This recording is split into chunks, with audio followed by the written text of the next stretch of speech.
This is our last session of the 2025 Fundamentals for Effective Environmental Commissions. We're thrilled to have you here with us tonight. For those of you who I don't yet have the pleasure of knowing, my name is Jennifer Coffey, and I serve as the Executive Director for ANJAC. I am joined here this evening by several wonderful ANJAC staff. So Elizabeth Ritter, our Deputy Director, Sheila Baker-Grajaw, our Resource Center Manager, Nandini Checco, our Policy Expert Extraordinaire and resource provider for ECs, and board member Shanika Boucher. So thank you all for being with us tonight. Before we begin, I want to let you know that we are recording this session. We have recorded all of the sessions for the Fundamentals course, and the link will be posted on YouTube. Everyone who is registered for the Fundamentals for Effective Environmental Commissions will be receiving the link once Zoom gives it to us and we upload it onto YouTube. So you can rewatch these with your EC. You can send it to other EC members or send it to new EC members as you have new EC members serving this year. If you have any questions this evening for our presenters, we're asking that you please post those questions in the Q&A. So use the Q&A function rather than the chat. That helps us to keep better track of your questions. And if you have a question that we don't get to or is unrelated to tonight's topic, please email us at info@anjac.org. Most of you know ANJAC by now, and we are becoming fast friends this week with our new environmental commissioners. ANJAC is here as your resource provider. ANJAC is a 56-year-old organization, and our purpose is really to help municipalities make good decisions about the environment. We are here to work primarily with environmental commissioners. We also work with green teams and open space to help them help their municipalities make good decisions for our natural resources and for healthier communities. We have several additional programs coming up, so we encourage you to check out our website and use this QR code. On May 3rd, we are having the in-person session for our fundamentals course. So we hope that you can join us there. We will be reviewing site plan applications and talking about a few additional topics. We have a session in Morris County in early April, and that will be at our offices in person. And on April 29th, we have a session on food waste reduction. We have been hearing a lot from our environmental commissioners about the desire to reduce food waste. And certainly there is lots of opportunity for us to make progress on that here in New Jersey. We've got lots of other programs that will be added to our website, so we encourage you to check back soon. And if you are not on our email list, go ahead and send us an email to info@anjac.org, and we'll make sure that you get on our email list so that you get all of the updates for our new programming. And we do have a grant opportunity as well. Another QR code for you here. We are able to offer grants again this year up to $1,500 for environmental commissions for stewardship projects. So this is an easy, streamlined application. It is a competitive process. We unfortunately never have enough money to meet the number of requests that we receive, but we do our best to make sure that we spread the grants across the state, and we will work with applicants as well. So if you've got questions, if the project may be suitable, you can go ahead and email us at info@anjac.org and we'll get back to you. We encourage you to take a look at this and start planning with your environmental commission as early as you can. And I also want to thank all of you for your membership, your support, your individual donations to nonprofit. To ANJAC. We are a nonprofit organization, and your donations and your membership mean a lot to us. We have 3 levels of membership: individual member, business member, and municipal member. And so most of you here tonight are part of a municipal membership. And I'm going to ask that if you are able, if you would consider becoming an individual member of ANJAC, we would greatly appreciate it. It's probably no surprise to everyone on this call or this Zoom this evening that funding is a source of stress for nonprofit organizations right now. The federal funding that many organizations thought they had has been pulled back. Funding is very unsure moving forward. And so we really do appreciate your dollars so that we can keep giving programming like we are tonight and providing resources to the more than 300 active environmental commissions throughout the state of New Jersey. So with that, tonight you have me as your first speaker, Jennifer Coffey, the Executive Director of ANJAC, and I'm thrilled to share with you some fundamentals of communication. And so at my heart, I am a water policy geek. But my background is in communications. My bachelor's degree is in communications. And I have worked in several different newspapers, run the communications campaign for a coalition called New Jersey Keep It Green for a constitutional amendment 10 years ago to secure long-term stable funding for open space, and have dabbled in a couple of other areas of communication. So we're just going to walk through some fundamentals, and then it is my great pleasure to introduce Shanika Boucher, who is the CEO of Sister Daughter, the founder of Social Responsibility Through Me, and one of ANJAC's newest board members. So thanks, Shanika, for being here with us tonight. So here's a question for you, and I want you to all think about this a little bit. What communication strategies do you employ as an EC to make sure your message reaches your audience? And so you can go ahead and I'm gonna say you can use the chat here rather than the Q&A. So let's put that in the chat, and once I'm finished speaking, I'll go through and take a look at that.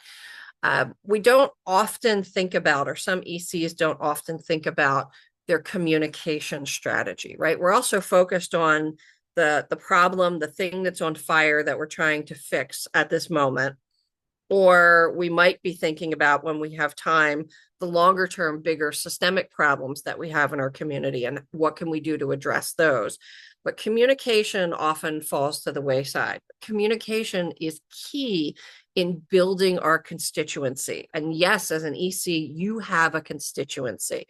The entire community that you work for, that you volunteer for, is your constituency. And so you want to build up as many people as you can to support what your goals are as an EC, and vice versa. You want to hear from your community, what are their concerns. So at ANJAC, we have member surveys, we have several social media channels, and we hear what the issues are from environmental commissions, and then we streamline our programming, we curate our programming to address those issues that you have. So effective communication is really important because it does build that community, and it builds you as an authority figure, as an EC. It really builds up your role so that when you say something, people sit up and pay attention, whether it's your elected officials or your planning board or the people in your community that you are volunteering for and serving. So here are some key components. Now, this is where I get to geek out a little bit and go back to my training in college. And I went to what was then called Stockton State College. It's now Richard Stockton University in New Jersey, and studied communications. The first thing you want to ask yourself with communications is it's a toggle between audience and message. And so certainly when you're communicating, there's a point to what you're trying to say, right? You want to get a message across. When you have a rambling message and somebody's telling you a story and they've gone down a rabbit hole and back around the cul-de-sac and through the field, it's hard to pay attention to what they're saying. What's the point you're trying to get across? So you want to figure out what your message is and who are you trying to convey that message to.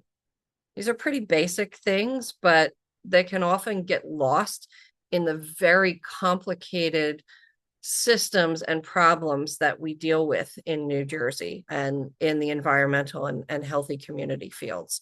So really boiling it down to, what are you trying to convey? What's the main point? And who are you trying to reach? You also want to consider in your communications and your messaging, who's the messenger? Now, you're the Environmental Commission, so the Environmental Commission is the messenger. But if you are talking about, let's say, a potential harmful algal bloom, or a contaminated site that has either recently happened because there's been a dump or discovered. Excuse me one second. You want to think about who the messenger is on that is the most trusted authoritative person. And so you as an EC, if you've built up your credentials in the community, you come with a certain amount of authority. But you may want to also consider, depending on what topic you're talking about, partnering with an ANJAC or a watershed organization or a university to really up your street cred, if you will, when you are conveying your message to your audience. One of the other things we're going to talk about is the medium.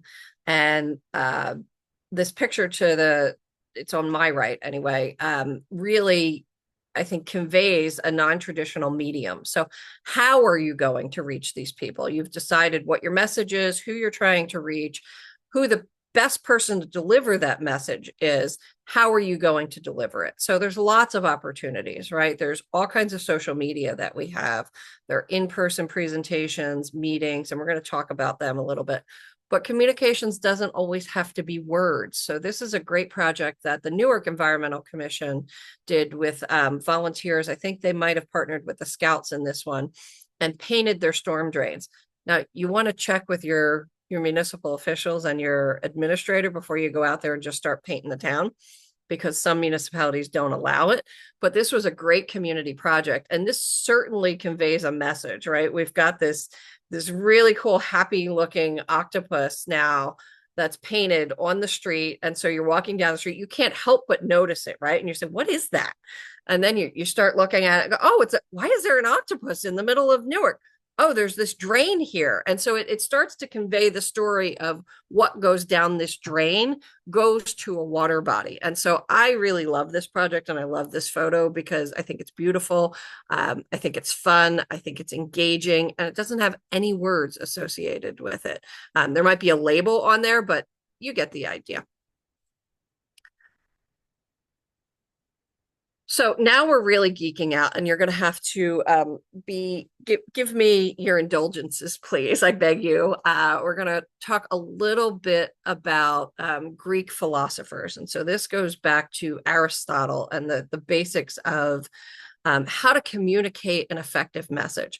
And why am I talking about Aristotle when he's thousands of years old? Because this wisdom has translated through till today. And presidential campaigns will use this. Effective marketing campaigns for very, very large corporations go by this three-pronged approach. And so we're talking about logos, pathos, and ethos. What does that mean? Logos is really logic. It's the facts. And as environmentalists, we can spend a whole lot of time there, right? We can talk about the amount of TSS and TDS and the milligrams per liter of nitrogen and phosphorus that tip over to support a HAB. How many acronyms did I just use there? And I would lose the general public if I didn't lose some of you on that geek out. So the facts are important. We have to have the facts. Unfortunately, because human beings are human beings, the facts rarely sway people in and of themselves. There might be a disproportionate representation of people on this webinar tonight who are persuaded by facts, because this is what we do, and we look at the environment and we want to know the facts and we understand climate change, and we will dig into that. But I am telling you, we are in the minority of people who can be moved, and our opinion can be moved, and our choices and our decisions can be moved by facts. Facts are important. We need them as the backbone. The pathos and the ethos are really critical as well.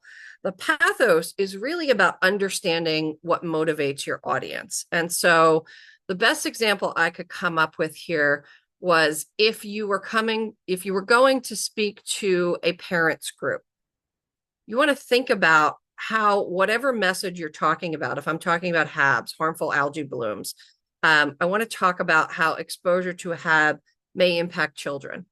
Because if I'm talking to a parents group, in theory, they've all got kids that they love or they care for or under their guardianship. And so you're looking for that opportunity to connect. What's the connection point? How am I going to get my message through to these people? So I've thought about who my audience is. I've thought about what my message is, but how do I get through? How do I connect with them? And so you've got facts. Facts are important. You need to have the facts. But then you think of that methodology of how do I connect? That's the pathos. The ethos goes back to your messenger again. So why are you all here tonight? Well, because you signed up for this commissioner's course. You didn't know I was speaking, but hopefully you're listening and paying attention, and maybe you find something in tonight's presentation that you find useful and credible, because I've been doing this work for 25 years and I do have a degree in communications, and maybe I've got a little bit of authority in terms of what I'm saying that you believe me. And so that's why we're here. You want to have that right messenger. If you had somebody here who never worked on a communications campaign, never studied communications, what they're telling you tonight might not be as credible. I put this quote up here from Aristotle. It's one of my favorites, because we often hear from ECs some anxiety about communicating because their elected officials have some anxiety about them communicating. And what if something gets controversial? Something's always controversial to somebody. Then we're going to talk about how to avoid staying out of the controversy and how to avoid arguing. But whenever you communicate about anything to anyone, anywhere, there's going to be some criticism. So there's twofold. One, stay away from the internet trolls and don't argue with them. And two, Eleanor Roosevelt, develop a hide like a rhino. You just have to be a little tough to criticism. And if you've got your facts in place and you know you've built your community and you know you're doing the right thing, then you can just weather the criticism, and that's all there is to it. A little bit more on communication, some tips of clarity, consistency, accessibility, which we are still learning about, and active listening. So accessibility, I was just learning in the pre-chat for this session tonight about some software that you can use to make sure your presentations are more accessible to people with vision issues. And so I have not run this presentation through that software because I just learned about it tonight, but I'm really interested in learning more about it. So there's always more to learn and more to improve. I put this logo up here as an example of clarity, consistency, accessibility, and not necessarily active listening, but this is the logo we used for the plastic campaign. And so many of you have been a part of the campaign to end plastic pollution. And so we've had some strong laws passed in New Jersey. And the first of those was built on more than 100 local ordinances that all of you helped to pass. And so this was the logo that we used. And I think it's a pretty clear example of what we're asking for. In New Jersey, we want no plastic. And so it conveys that message. Does it convey everything? No. Does it give you the detail? But if you're interested in this subject, you may want to click on this if it's on a website, or have a conversation with somebody if they're standing at a table and they have this logo on display. What do you mean? What are you doing? What's that all about? Yeah, that plastic annoys me. I see that we don't have bags anymore. What's next? And so it's an engagement in communication. It's a way to tip over and start to build those relationships and then build community. This is, again, the medium that we talked about. So we've got the message, the medium, and the message, the medium, and the messenger. So this is more about the medium. When you're thinking about how best to connect with people, so that's that pathos. How do you connect with folks? You want to think about, where do they get their information? And in your community, you know that best. We've got fewer and fewer newspapers these days. There are still some patches that are hanging in, patch.com, that are hyper local. Public meetings are important. Social media is incredibly important. If your EC doesn't have a social media channel, we can talk to you about setting one up and ways to do that help to garner the support of your elected officials rather than buck against them. Websites, some ECs have their own websites, their own email newsletters. Some ECs have a segment in their municipal newsletter. My municipal newsletter is electronic. I get it. I don't know if it's every week or every other week that it comes through. And so these are just mediums to think about. How do you communicate your message? One of the things that's not on here, we've got local events. It is on here. So direct engagement. ANJAC has a series of table games and displays that we lend out to ECs on various topics: stormwater, water quality and conservation, plastic pollution, et cetera, et cetera. So if you're interested in having a tabletop display, and a lot of them are engaging, so think like Wheel of Fortune, there's a wheel you can spin and ask questions of people who are coming up to your table. We encourage you to give out little gifts like native seeds. If you're interested in borrowing one of those for a local event, so a spring fling or a harvest fair or your farmer's market, just email us at info@anjac.org. A couple social media tips.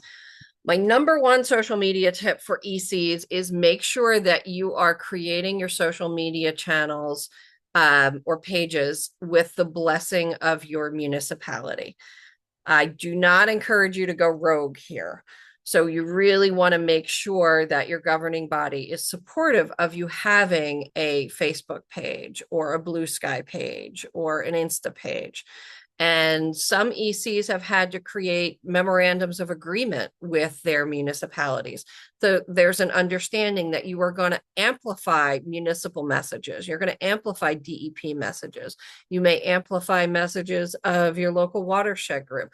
You're really looking at education and engagement through your social media channels. What municipal officials are most often concerned about regarding ECs and social media is that the EC is going to then post about trying to defeat an application and trying to stop an application for development. Social media is not the place to do that.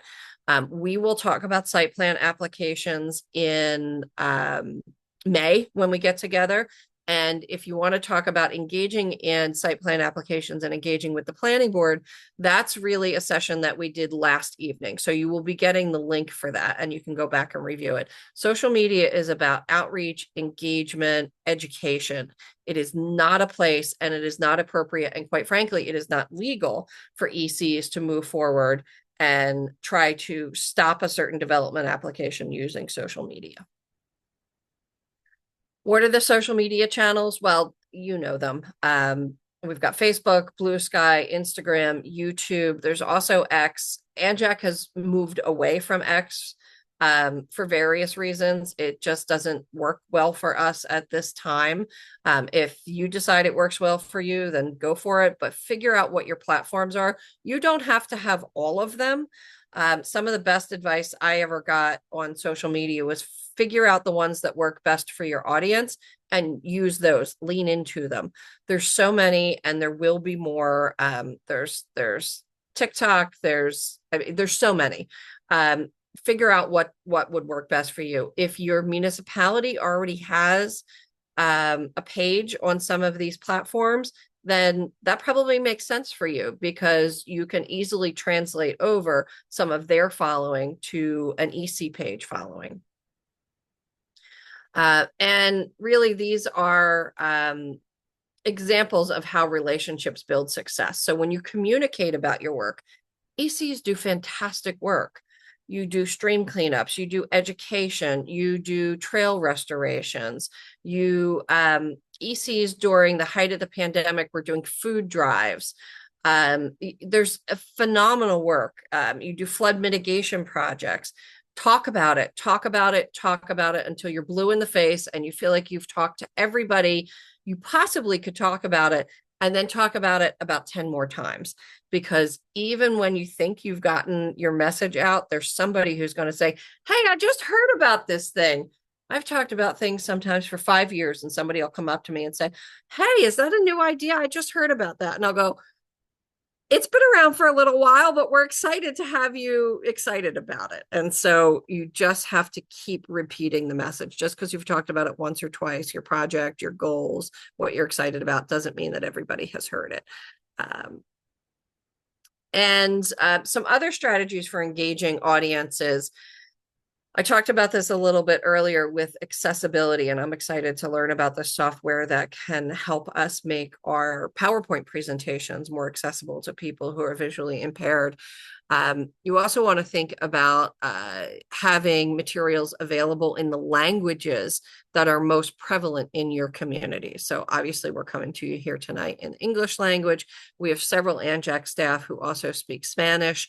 You want to look at your own community. You know your community is better than we do. And so New Jersey is an incredibly diverse state, and we are rich in the number of languages that are spoke here. So if you don't have somebody on your EC who is from neighborhoods that speak different languages, that's an opportunity. That's a recruitment opportunity to look to build bridges, to have events in those communities and see if you can bring on EC members that better represent and reflect your community. ECs really should reflect the communities that they're representing. You shouldn't all be from one neighborhood.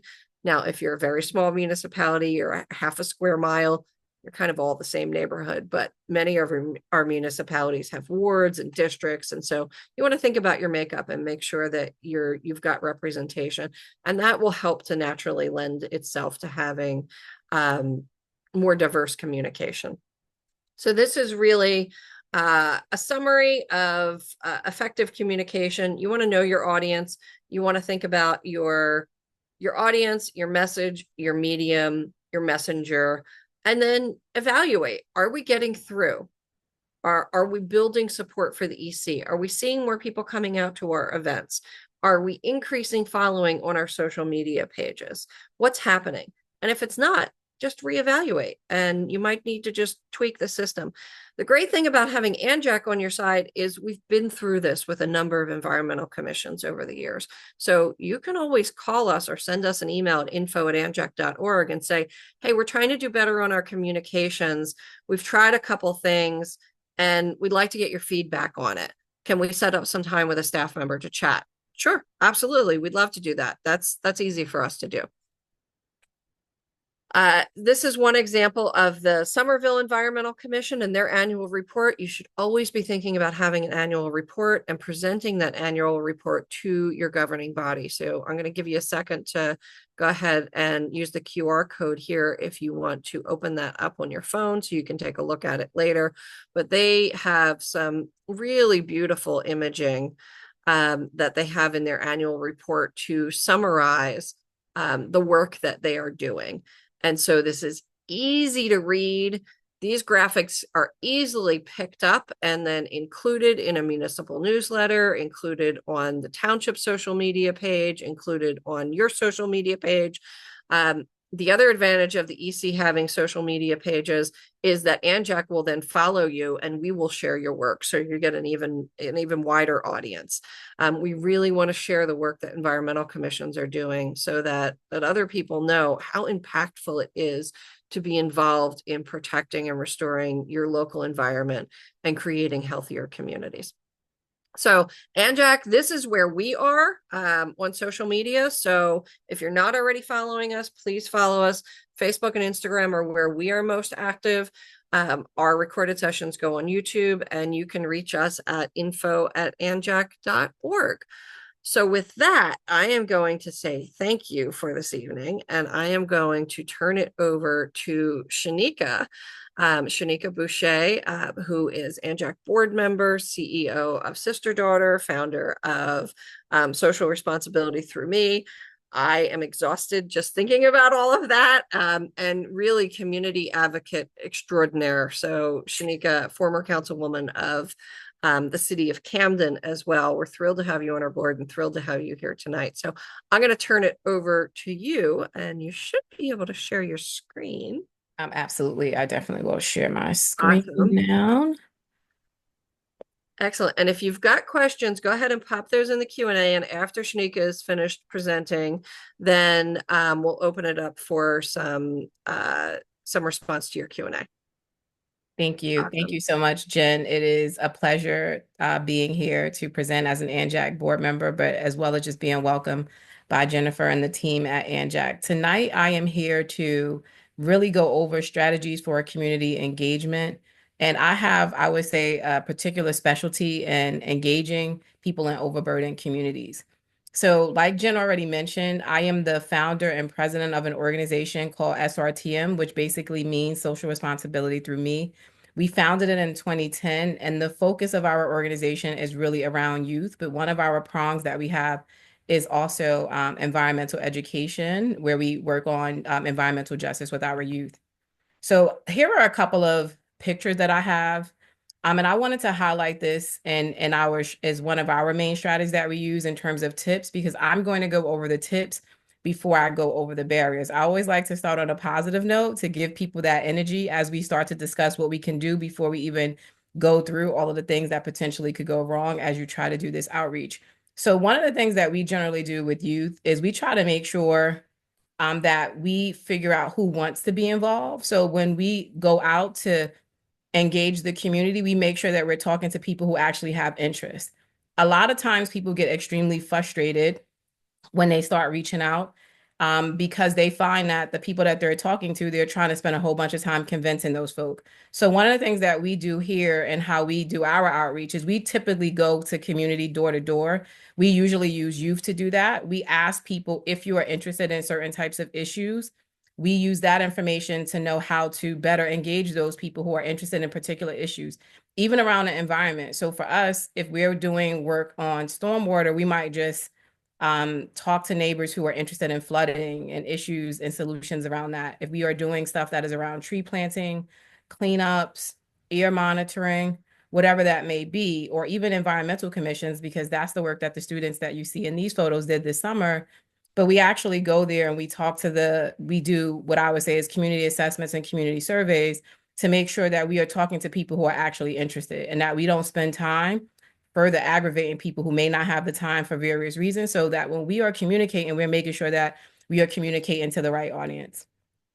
And the way that we go about that, once we get that information, the second thing that we typically do is we will ask them how will they prefer to be contacted. One of the things that happen, particularly in overburdened communities, is sometimes people have multiple cell phones.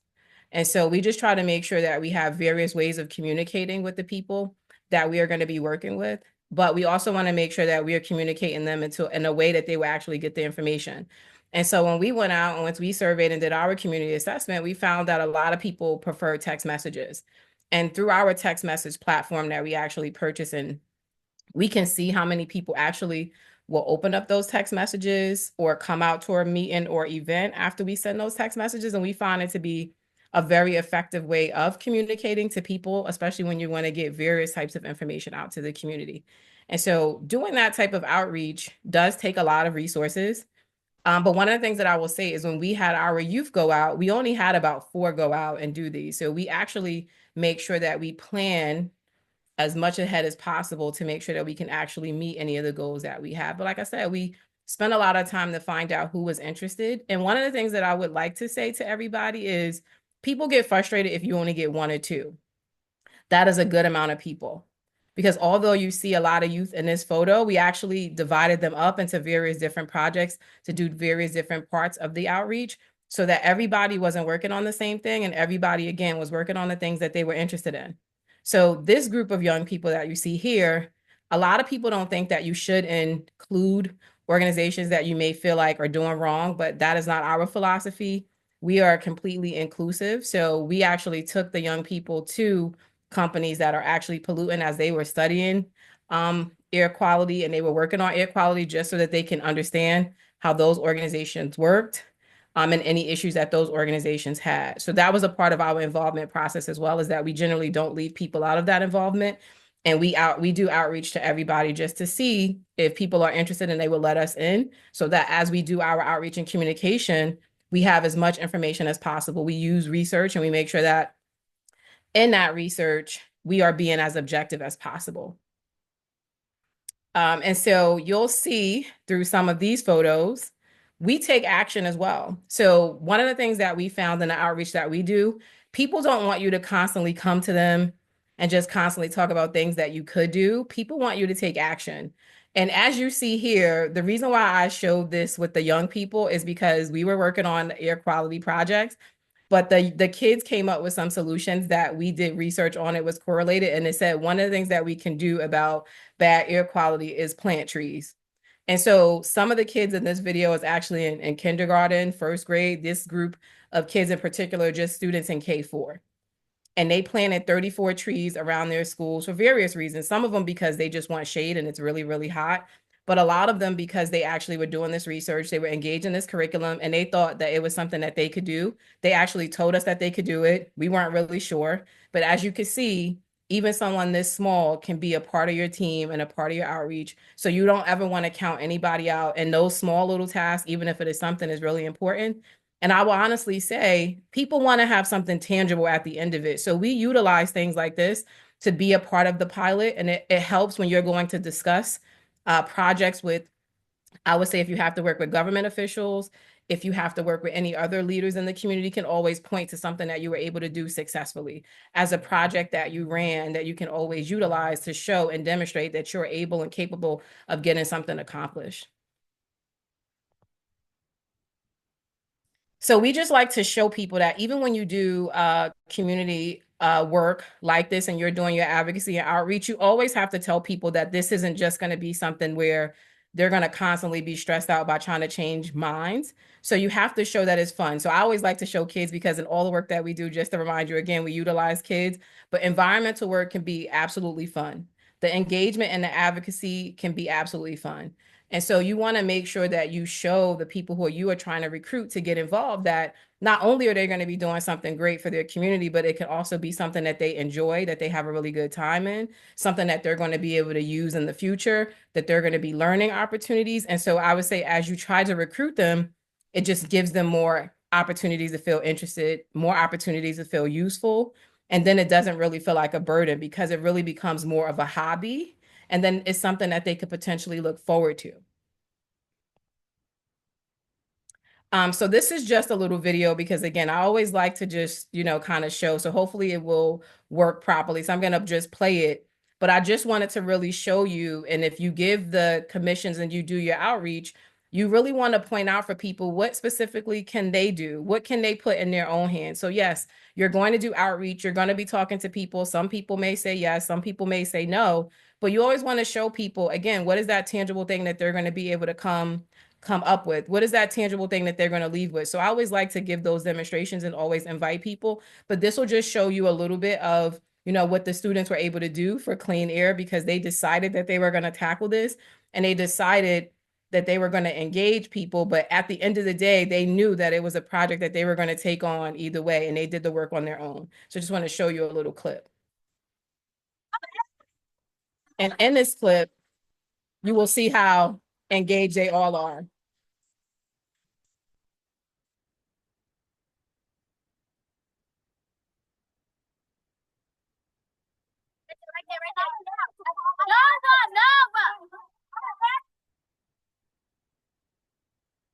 Oh, sorry. Let's see if I can stop the video.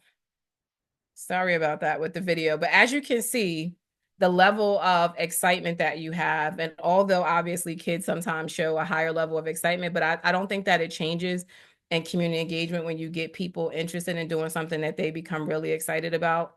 I think that it really makes them want to come back to the project. It makes them want to continue on the project.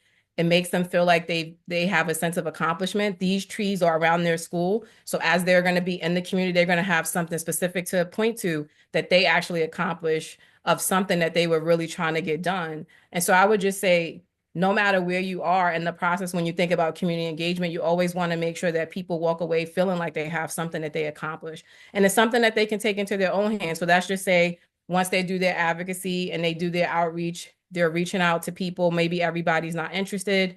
Maybe they're not getting the responses that they want to get for government. However, if they have something that they were still able to accomplish, and that means that they're still successful. And so I think that this works as a strategy in order to keep people engaged who have come to the table, because even if you only have a team of two, it's still better to have two people working on something than to not have anybody. And I think a lot of times we think that we need big groups, but mostly just small groups of people get a lot of work done. I'm going to try to move this to the next slide without, hopefully the video won't go, but I may have to reset. Give me 1 second.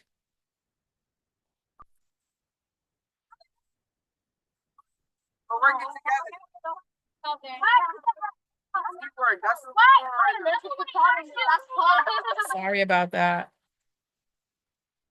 No worries. It sounds like they're having a good time. And then that becomes their tree. Yeah, I don't know why it seems like I just want to stop there, so I have to skip it.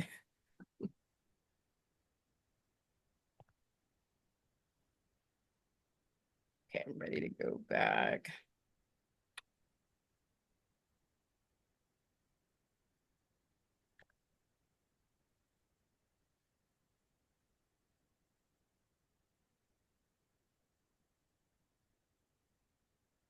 Are you resharing your screen? Yes, that's what I'm Okay, trying to do now. Sorry about that. no worries.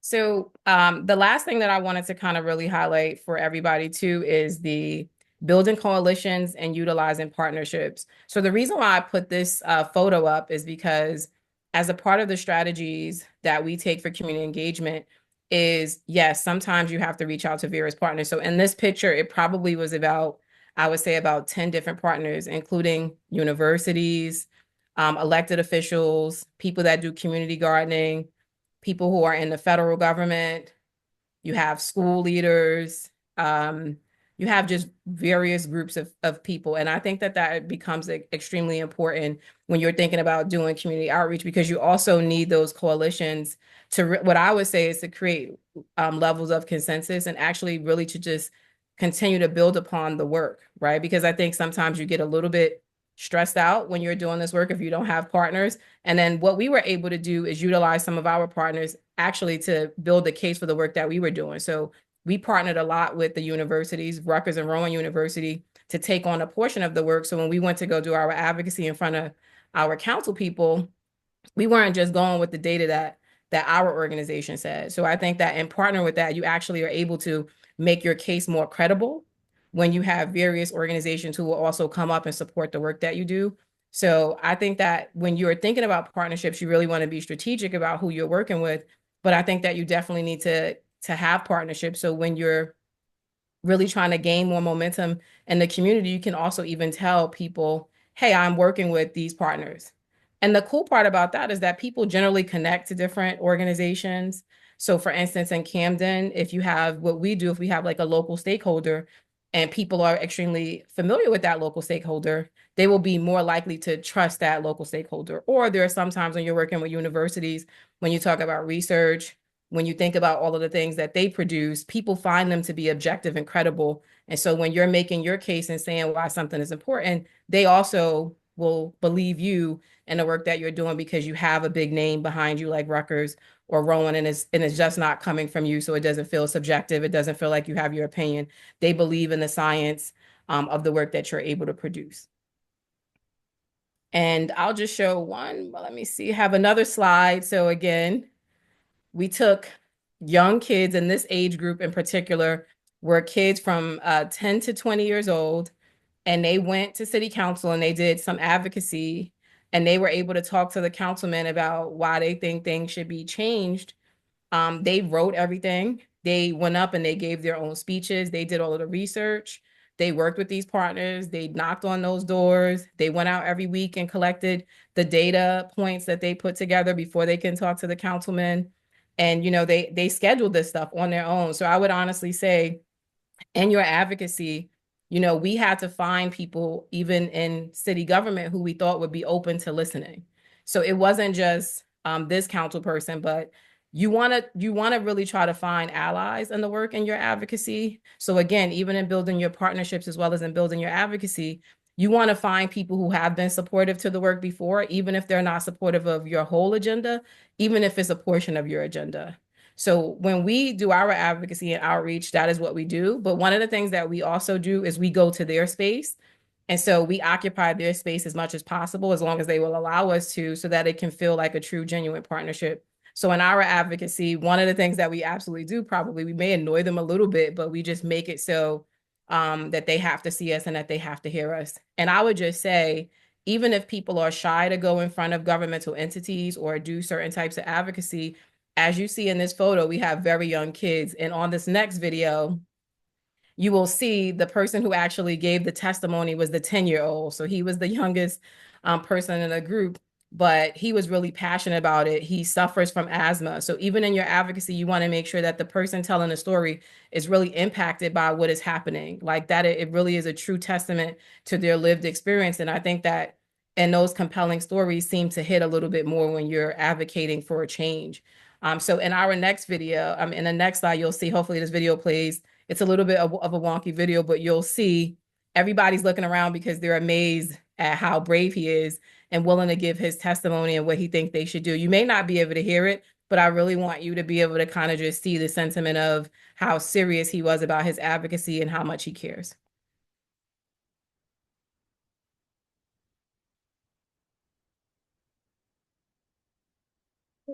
That's a council running in front of our side is the Baker Hill area, and I'm here to share my experience with Chief Health and air quality support in Kansas. As an air quality monitor, my job is to do so to affect other people over time. This is setting up special equipment in different parts of Kansas to like data on things like smoke, dust, and other pollution. It was fascinating to see the numbers of those factors and numbers and understand how they relate to what we see and feel in our daily lives. Okay, so pollution level line, it was hard to improve, especially those with asthma or other respiratory issues. I noticed that learning how to effective that play sport or walking the pool became more challenging or enjoyable. This is realize how important it is for our team for everyone's health and comfort. We have a workshop and created informational materials to show people how they can make a difference. For example, we encourage reducing the car, conserving energy at home, and participating in local cleanup events. It was amazing to see how people were willing to take small steps to help improve our air quality once they understood the connection between their actions and the health of our environment. One of the most rewarding parts of this project is seeing the positive changes in our community where people were informed, involved, and making a big impact on the health of our city. In closing, this project has inspired me to make a change. I realize how important it is to keep focusing on clean air. I hope that Kansas will support projects and initiatives that will help you like me compete smarter and right air quality. Members of the city council, I ask well, as a short at our city complete feature in North Carolina. Thank you for allowing me to speak about my concerns. So I just wanted to again like highlight that to really talk about the importance of making sure that you have advocacy. And again, you know, no matter how many people you have with you, no matter how young, no matter how old, I think that is super important in your advocacy to make sure that you connect it back to issues and you can really show the people that you're advocating to that it does have a impact. And through the advocacy efforts that we do with youth, we always let them speak. We always are standing behind them. We are never, you know, taking that experience from them. So even as you do your outreach for community members, that is a different way to connect them as well, because they're going to care more about the issue. They're going to care more about their advocacy, especially if it is something that is impacting their daily lives. So I'm just going to just go through the tips again. So my first tip was to make sure that you're involving as many people as possible, but definitely focusing on and targeting those folks who are really interested in the topic issue that you want them to be involved in. The second tip was to make sure that you are focusing in on how you're communicating to people and using surveys and or assessments to find out from people how they prefer to be communicated to. So some people may prefer email, some people might want a website and or landing page, some people may prefer text messages. And it is much easier to communicate and get people interested when you're communicating to them in a form that is easiest for them to be able to respond and keep up with your messaging. And the third thing was advocacy, aligning the messaging in a way that would be hard to ignore. And again, like we just gave that example, by utilizing the right people to be a part of the message and to make sure that it is a message that would resonate with the people that you're advocating to as well, and using credible messengers. The fourth tip was building coalitions and gaining support through partnerships. The more you utilize, again, the more compelling you could be. The more the case that you're making can seem sound. It could be way more credible. You can get way more people behind you, and you actually could do more outreach. And then I would say the last tip is just getting to work, right? events, hosting events in your community to just show people what you're capable of accomplishing together, doing a little small pilot program. Yeah, there you saw that we were doing a tree planting, but we also had an event to make sure that we were going to go to city council to do advocacy.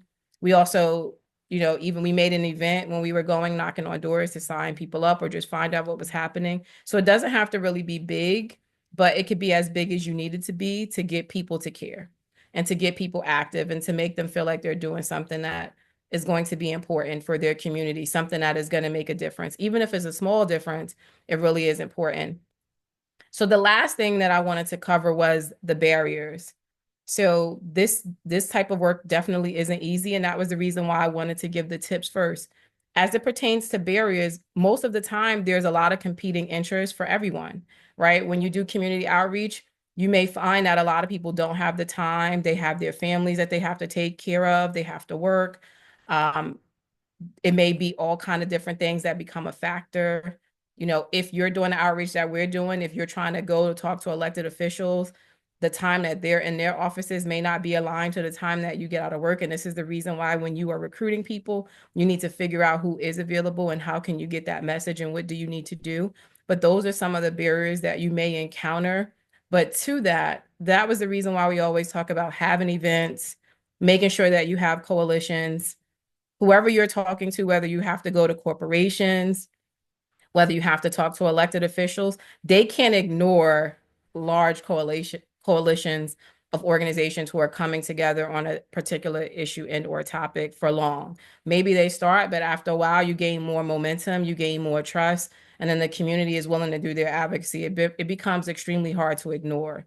I would also say some of the barriers that you may face, mostly what people face, is just the communication barriers. And that is the reason why you want to go ahead of time and just asking people their preferred method. Yes, you're going to communicate to people that may not always communicate to you, but that is the reason, or communicate back to you. But that is the reason why I always go and talk about making sure you're talking to people who are interested. Because one of the things that we do is when you have a topic, we may lump it all together. So even for us that we do our environmental justice advocacy, we know that it's still a lot of things under that umbrella. And every single person is not interested in every single piece. So even the youth that you saw that we had, we divided them up into different groups because some people only care about the outreach. They only want to knock on doors and talk to people. Some people want to make those phone calls. We have other people who want to go to city council and do that sort of testifying and advocacy. We also have people who want to go out with the air monitors and get that. We're able to break it down by interest so that we keep everybody engaged, that it all comes together. We had a person who just wanted to do the research and made sure that everybody was prepared with the proper research and coordinating with the university. So there are various different tasks and jobs that people could take. Some people were just happy to be at the event. And all of those things were great. And we didn't minimize anybody by their contribution. We made everybody feel welcome. Again, you might have saw, and some people might think is a controversial thing to do, is to even invite the people who pollute, because we need to know, what they're up to, what they're going to do, and to hold them accountable. So we go and we talk to them as well to figure out what they're doing and to let them know that we're monitoring. We let them know we were monitoring, that we were watching, and that we want them at the table because we do have a goal and we want them to be a part of that goal as well. And so again, our message on the barriers is really inclusion. And it also is awareness, right? We made the community aware of what we wanted to accomplish. We made our elected officials aware, the university. So even in our coalitions and partnerships, like there is nobody in the city who isn't aware of what we want to accomplish for the city and how we want to involve youth in that process.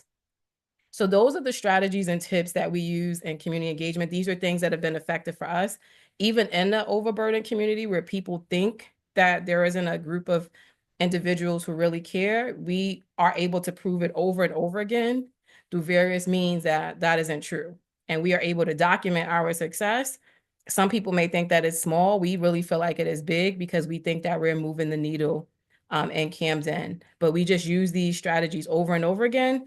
And as I showed you, I can use them with Kay and I can use them with somebody who is much older and way more experienced. But we try to start with the young people because we believe that if we even bring them to the table and engage them in this, that they will be smarter and faster on these strategies and they can help us with this communication because we know they're extremely good at communicating and getting information out there. So that was the last thing that I wanted to highlight because it's obvious that I work a lot with youth and young people, and a lot of people find that to be a really hard group to engage and communicate with.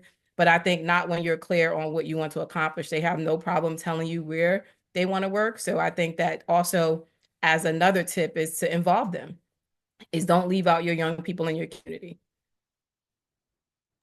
That's great. Thanks, Shanika. I will say the best advocates I have ever worked with, really the best lobbyists I've ever worked with, were young people, were Girl Scouts. They were together, they were organized, and they can say things bluntly in a way that um, is not necessarily acceptable for me to say to a senator. So I best advocates I've ever worked with. And yes, to working in coalitions.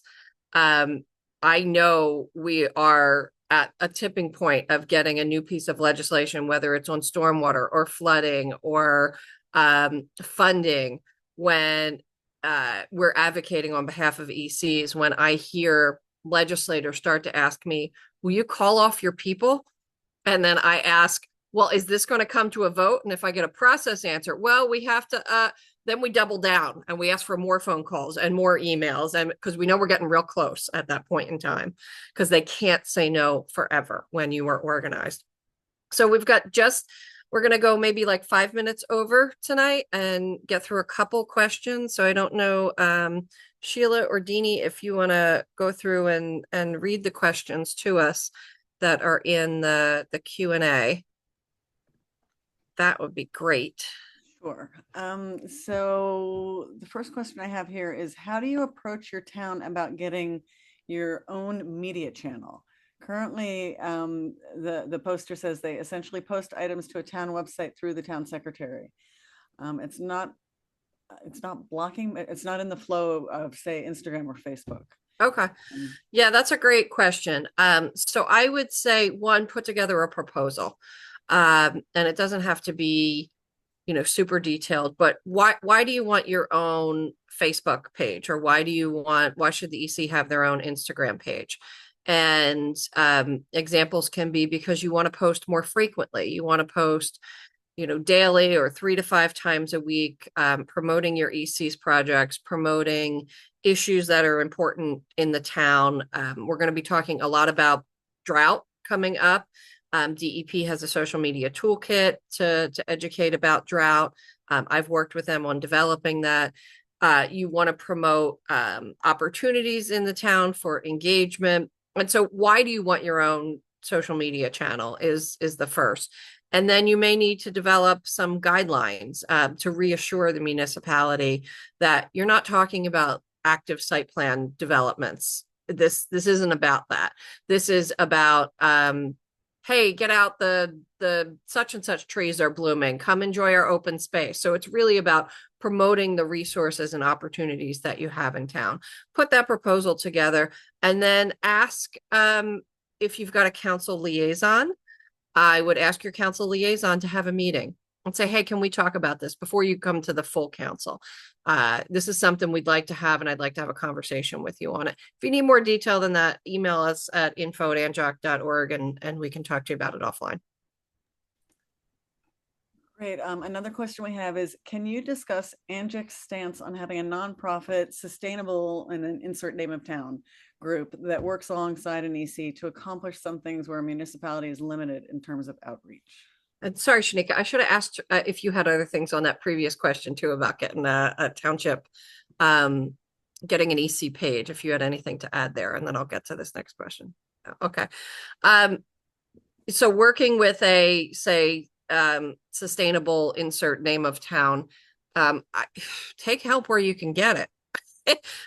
Have meetings. If you've got another group in town, if you've got a green team, if you've got a watershed group, if you've got a group of volunteers who are interested in working on issues that are either the same or potentially in alignment with yours, get help where you can. Build alliances, build collaborations. I mean, I think that's everything that Shanika was just saying in terms of building community. We don't necessarily look to young people all the time to build that bridge, but they're fantastic advocates and they're really excited. And yeah, work with whoever you can. Shanika, I don't know if you want to add anything there. Okay. No, I think you said it. You really summarized what I was thinking as well. Yes, those are all the questions we have. Okay. Great. Thank you. Really appreciate everyone being here tonight. Shanika, thank you so much for presenting and sharing your wisdom with us. Thank you, Sheila and Deanie and Liz. I want to thank everybody for being here with us throughout the week for our 4 different sessions that we had. And so what we are going to do now is leave up this session for a few minutes so you can scroll through the chat. There were a lot of great links in the chat. So if you want to open those and put them in have them open in your browser so you can review them in the morning with your coffee.